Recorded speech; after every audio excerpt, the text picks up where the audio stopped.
Hello, and welcome to Doc Stoll's Alliterative Allegories, stories of American popular culture with rhythm and modern alchemy.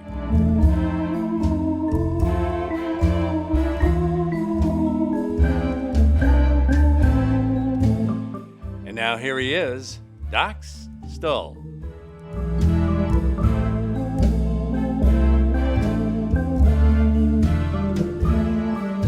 Nose Job by Doc Stoll. It was high school. My buddy Marsh had just launched one of his rainbow shots from 25 feet that caught the back rim and bounced straight up. 240-pound, red-haired, freckle-faced Hardy Haley and I went up for it at the same time. He came down with it, ball held high, whirled around and his elbow sledgehammered me flush on the nose. I remember seeing this bright yellow and red explosion underneath my forehead and feeling like my brains had been expelled out through my ears. So I stagger into the bathroom and my nose is lying flat parallel to my left cheekbone in the mirror. Time to call my dad. Now, I'd called my dad at work only once before. During my first semester in my senior year, I was so nervous about going out with Kathy Shawcross for the first time that I broke out in hives the day before. Kathy was a Mormon and a Marilyn Monroe in the looks department. I wasn't sure if she possessed any of Marilyn's other predilections, but I was optimistic. After I called my dad about the hives, he drove over at noon and got me out of school and took me to Half Moon Bay.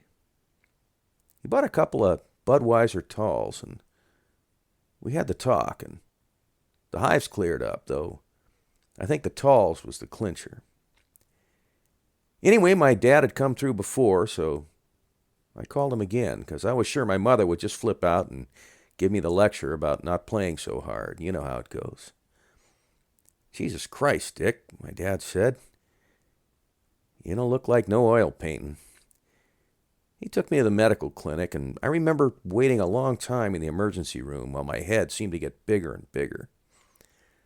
The numbness faded, and I had this galactic vice around my head. So these two medical assistants held my face down while the doc clamped his hands on my nose and yanked it back into place. It felt like ice shavings and gravel were being ground together as he put all his weight behind his hands, and he wrenched my nose. I could barely breathe. And then the doctor turns to my dad, who hadn't said anything, and says, "Mr. Stoll, is this the way your son's nose used to look?" My dad, always reaching for another one-liner, said, I think you need to move it a little bit to the left." So the doctor and his student assistants once more attacked my nose like ravenous lions gorging on a grounded gazelle. The rest of the week, my dad called me the Lone Ranger. I seemed to bump my nose into everything. My dad would always point and smile and say, "Hey, nice beaker." Well, my nose straightened out pretty well eventually, but then I busted it again in college. By that time, there were more pressing issues where I needed my dad's counsel, and where he needed mine. He tried, but he couldn't fix my nose, and I tried too, with humor, like he taught me. But I could never fix my dad's broken dreams.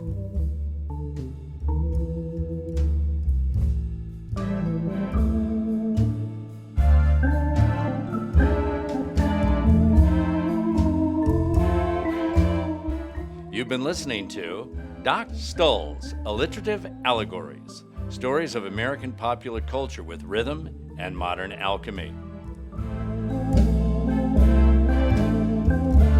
If you'd like to contact Doc, email ras2@humboldt.edu. Thank you for listening.